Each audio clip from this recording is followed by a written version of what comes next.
2023లో కనుక చూసుకున్నట్లయితే కనుక, అంటే కువైట్లో పనిచేసేటటువంటి డొమెస్టిక్ వర్కర్స్ కనుక చూసినట్లయితే కనుక 8,11,000 మంది పనిచేస్తూ ఉండేవాళ్ళట 2023లో కువైట్లో.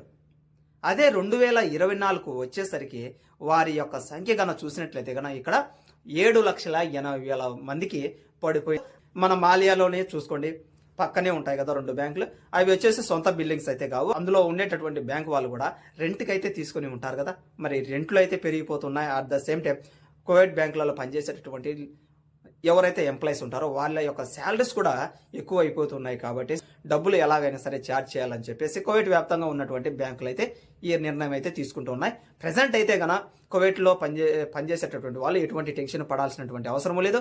మీరు పంపించేటటువంటి సమయంలో మీరు 100 దినాలు పంపించినా, 200 దినాలు పంపించినా, 300 దినాలు పంపించినా కూడా ఎటువంటి రుసుము గిసుము చెల్లించాల్సినటువంటి అవసరం లేదు. కాబట్టి ఎటువంటి టెన్షన్ అయితే పడకండి.